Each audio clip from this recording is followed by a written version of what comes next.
You look beautiful tonight. Such a beautiful dress. Tell us how you began playing the piano and at what age? Well, I started playing the piano when I was 4.5. You were 4.5. And I started because my preschool teacher was starting a piano studio, and so all my friends were taking piano except for me. So I was really sad that I was being left out.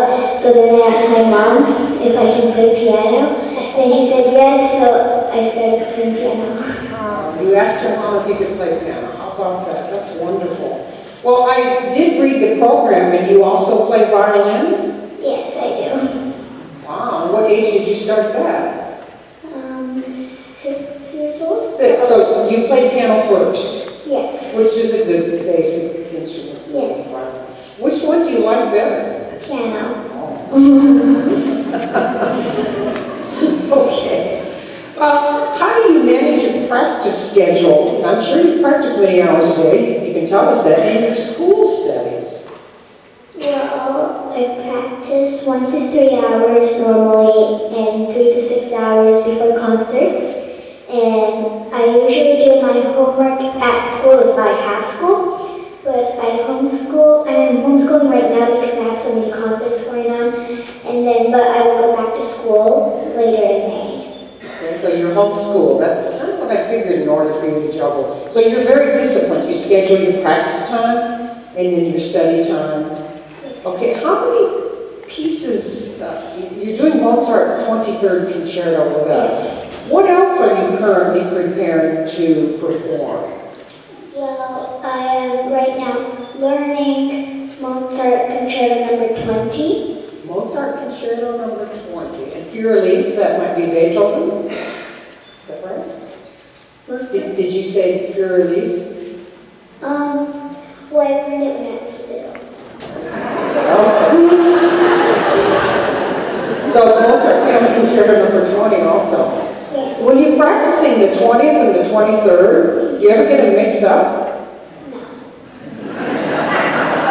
It's in different keys. I mean, I would be playing the one and all of a sudden I'd be drifting, whoops, that's the 23rd Concerto. That's great. Well, how do you stay focused and disciplined? Well, sometimes I'm not, but usually I am. Well, I just try to stay focused and try to do my best, like practicing, and so I can do my best at the concert and my competitions and festivals. And I eat some sugar so I can stay focused. Sometimes we have to kick back a little bit, right? And just relax. Yes. Okay. What is your schedule like? You mentioned concerts, of course, and competitions, and we've read that you have won some wonderful competitions. What is your concert or performing schedule like? Well, I have mainly competitions and festivals, but my next concert will be with, again, with Maestro Wada in Massachusetts with the Charlotte Symphony. Yes. Good. That's up in the Worcester area, Lake Leon, Worcester? Mm-hmm. And are you playing this concerto also? Yes. Oh, good. How long did it take you to memorize it? I don't remember because I learned it when I was 7. You learned it when you were 7, so it's history now. I think they say there's something about youth, you know, you can learn things a little faster. That's great. Why did you select this Mozart concerto? Well, this is I'm most confident playing this concerto with orchestras, and I like this concerto most of all of my concertos that I learned, and it's my first concerto I learned, so I like it a lot. It will always be your first, won't it? Yes. Oh, that's wonderful. What are your favorite passages in this concerto, and why are they your favorite? Well, I like the ending of the third movement because it's like the ending is like a happy ending of the book, It's just so exciting. It is very exciting, isn't it? Do you have some favorite pianists that you admire or like to listen to their recordings? I like to listen to Uchida Mitsuko's Mozart Concertos, and I admire her a lot. Wonderful. And tell us about your teacher. Is she here? She is not here, unfortunately. She has to go to another concert of her other student. His name is Alex, and he's 16 and he's playing Rachmaninoff Concerto No. 3 with the Charlotte Symphony. So on the same night. And you live in Connecticut? Yes. And is your teacher there also? Yes. Well, I used to live in California. I still live there, but I'm temporarily in Connecticut because my teacher lives there, and I have to get my training from her. So I live there. Wonderful. Have you performed outside the United States before? Well, I've performed with Wuhan Symphony Orchestra in China. Oh, yes. Very good. I'm sure you'll have many more international tours. Okay, well, other than piano, what are some things you like to do if you have any spare time? I like to read, and I do that all the time. I read too much. And I like to run when it's not that cold outside. And I like to write, and I like to draw. Great.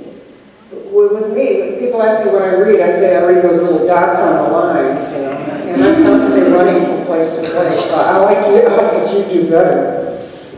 This sounds like a strange question, but I thought it was a good one because we don't know at your 10-year-old age. What are your career aspirations? Well, I would like to be a great pianist who can support other young pianists like me and help people in need, like those people in Japan with the earthquakes.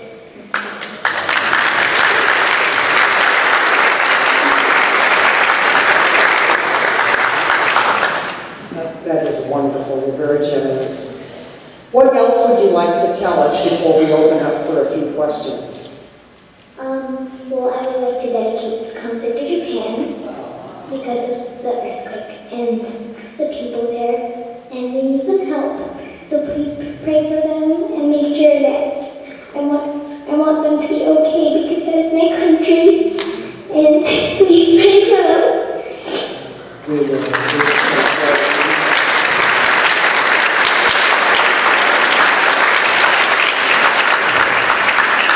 You're a beautiful young lady, an inspiration to all of us. I'd like to take a couple questions from the audience. I have one from a young lady right down here in the front.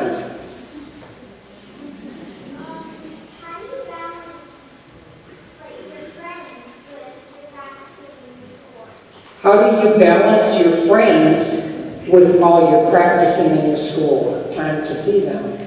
Well, I make sure that they know that I have a lot of stuff going on. But I keep in touch with them, like email them and call them, and sometimes, well, I usually play with them at school, and I make sure that they know that they're my friends, and I'm not just like going somewhere and just forgetting about them, so I just make sure that they know. Yeah. Yeah, keep that in touch. Yeah. Okay, anybody else?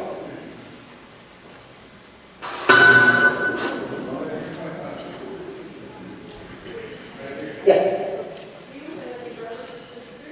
Good question. Do you have any brothers or sisters? I am an only child, so yes, I don't.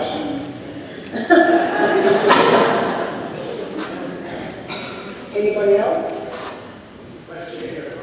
Okay, let me turn this.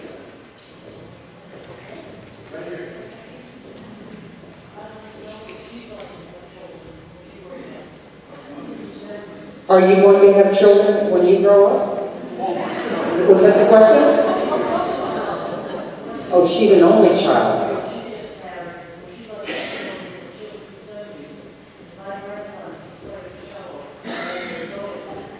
making a match. Ah. Well, I'll have to think about that one.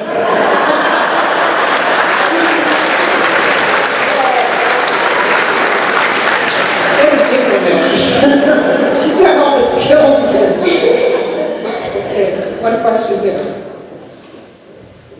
What does her mother and father do? If you would like to tell us what your mother and father do.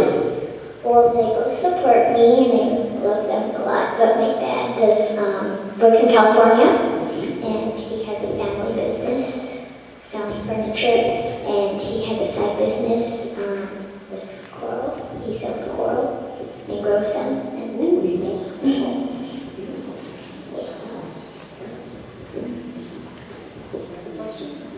Raise your hand high.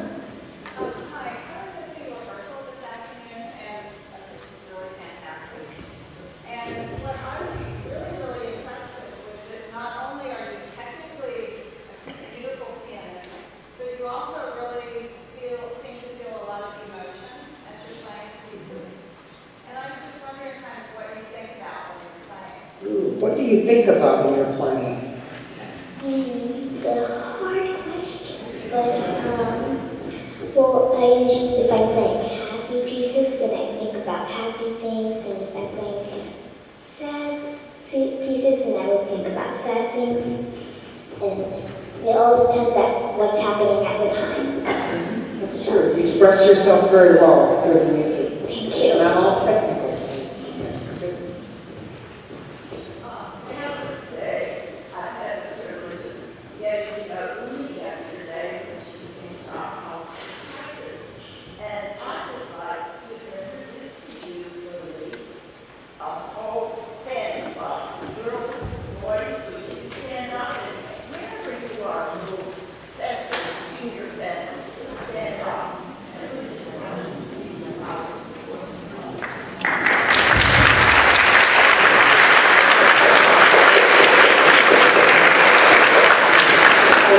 Thank you so very much. Thank you.